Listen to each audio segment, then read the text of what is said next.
Good morning and welcome to this week's episode of the Sports Curious Podcast. I'm your host, Amy Butcher Siegfried, and I am joined by the only one out of the two of us that golfs on an actual golf course, not a mini golf course. Our co-founder, my co-host, Scott. Scott, welcome to the program. An honor and a pleasure, and golfing twice a year counts me as a golfer. Then I'm in. More so than me. That's true. It's all relative. Now, I'm going to start us off with actually something quite controversial now that we're talking a little bit about mini golf or putt-putt. What do you call it? Mini golf. Mini golf. Well, I mean, granted, we're raised in the same household, but mini golf. I don't know what this is.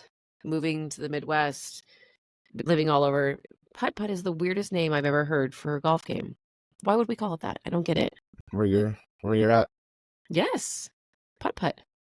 It's a Midwest, I don't know, East Coast people, you might have to fill me in. I don't know that one, but putt-putt. Strangest thing. Something It's new. like soda versus pop, right? Like it's Yeah. a controversial thing. Throwing out here to start us off with some controversy because there's not enough controversy wrapped into the Masters. That is not true at all. So I guess start us off with why is the Masters so special, right? Everyone gets all up in arms about the Masters every year, and people have Masters parties and all these things. So tell me why the Masters is such a big deal. Today, it is a big deal. It's always the first golf major of the year, and it's the only golf major of the year that is always at the same course. It's always at Augusta in Georgia. All the other majors rotate through different courses throughout the years. They've got some crazy traditions that only this course has, like the tradition with the green jacket for the winner, which we'll dive into later probably. And that's probably what they're most known for. And it's just an iconic course with special things that other courses don't do. Yeah. Well, let's talk about the green jacket. Like this is a perfect, why not start off with the green jacket? So the green jacket was initially instituted because it made members at the tournament easier to find, right? People you could ask questions to. The jacket, I should say the members, the membership list is very secretive. You can't find out who's a member. They believe it's around 300-ish people.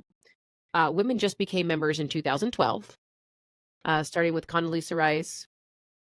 But there's probably, we think-ish, based on our research, there were 6 confirmed. Annika Sorenstam, who's a golfer, LPGA golfer.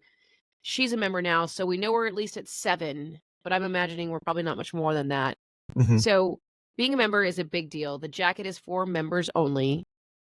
And then the winner gets to keep the jacket for 1 year only, right? And then they have to wear it, then they can only wear it on the grounds of Augusta National. Is that correct? The year after they win it, they can take it wherever they want. It's been at basketball games, it's been at Wimbledon, it's been at weddings, it's been all over the place. But once that year ends, the previous champion must give it back to Augusta, and they can only wear it at Augusta, like all the other members. Now, I did love this note that you put into our podcast notes that Patrick Reed, who people don't love, he's sort of polarizing, if you will, as a golfer. Mm-hmm. He wore his green jacket to a Knicks game, and then Will Ferrell thought it would be hilarious to also make a fake green jacket and wear it to an NBA game. Please don't sue us for mentioning this. Will Ferrell took the opportunity to poke fun at Patrick Reed after he won it and wore a fake green jacket to a game in LA. As only Will Ferrell. Which I'm sure the Masters, I'm sure that Augusta was not happy with Will Ferrell.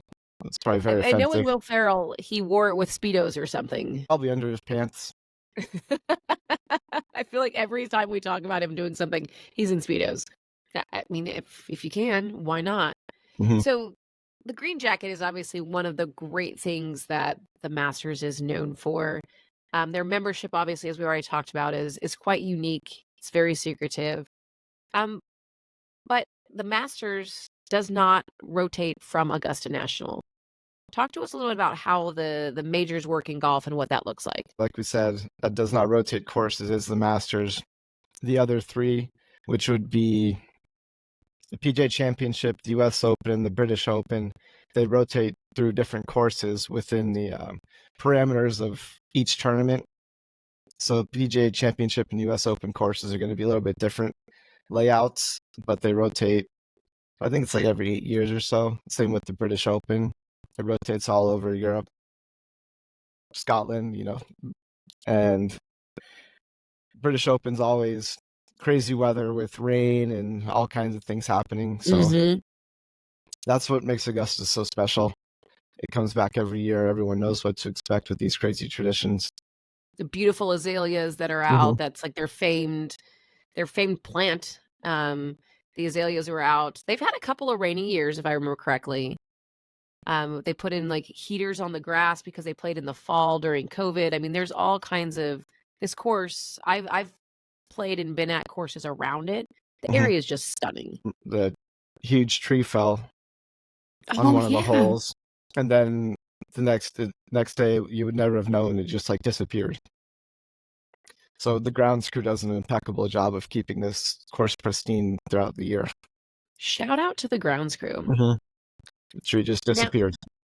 Now you kind of mentioned that that this tournament has some things that are different than other tournaments.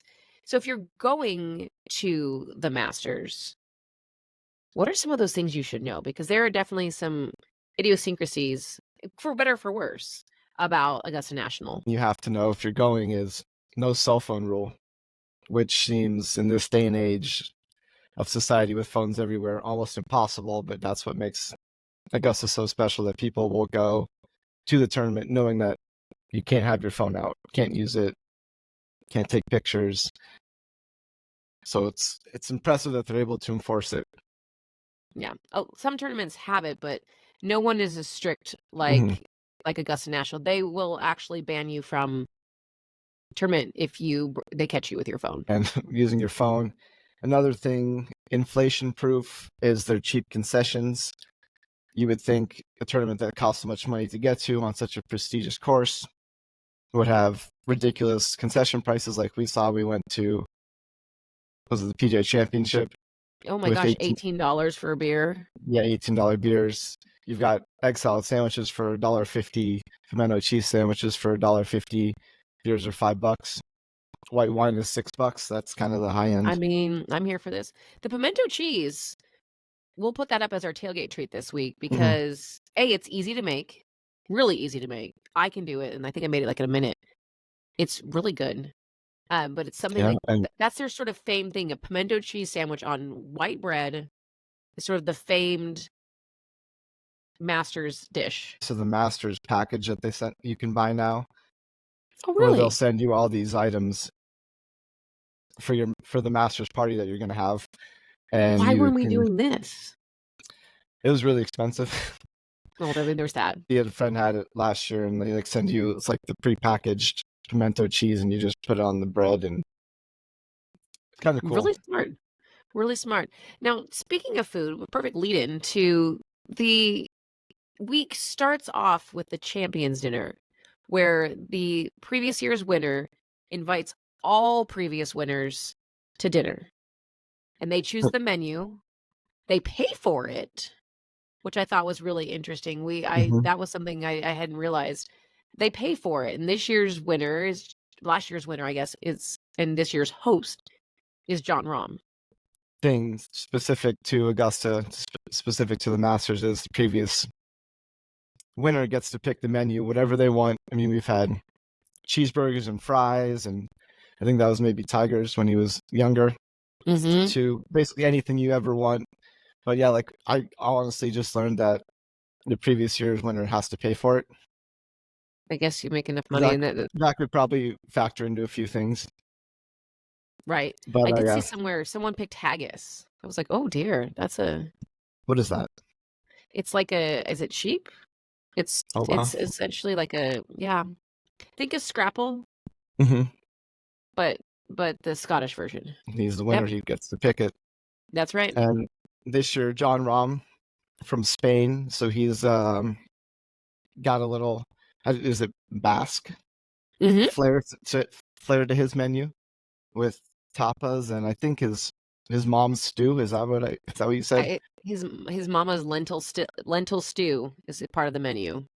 So Mama must be in the kitchen, having somebody else make it. I So guess, if you're paying that's a, for it. So that's a nice home cooking flair for him. yeah, it's really cool to see them factor in their different influences. Now, John Rahm, this is probably a good way to talk a little bit about LIV Golf. John Rahm won last year, allegedly received about $300 million to move over to LIV Golf. So give us an update. The two, PGA and LIV, were supposed to merge at some point. They originally had a deadline of, I think, December 31st, and they kicked the can down the road. Where are we now with that? And can LIV players play in the Masters? No problem paying for the dinner with his 300 million bucks. alleged $300 million contract, which I don't know if anyone's actually confirmed the number. That's just what was rumored. So yeah, no problem paying for it, because he left after the season last year.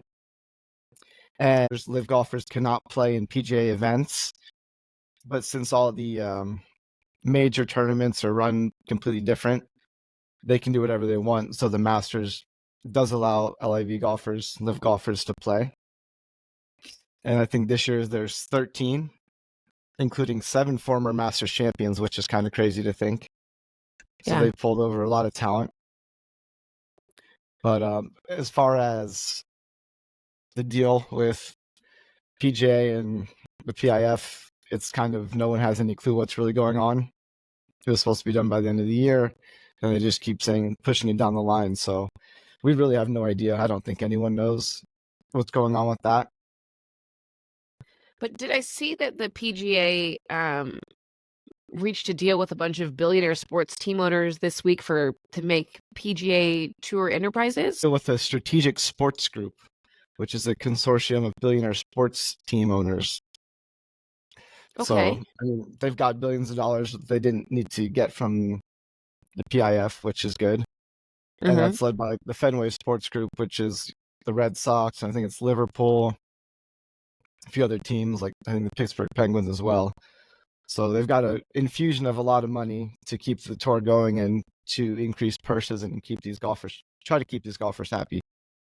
So this is making a for-profit company. The PGA Tour will run the for-profit company PGA Tour Enterprises, which is, I mean, I guess you have to do what you have to do, but I mean, there's so many big names that we know that are no longer part of the PGA Tour.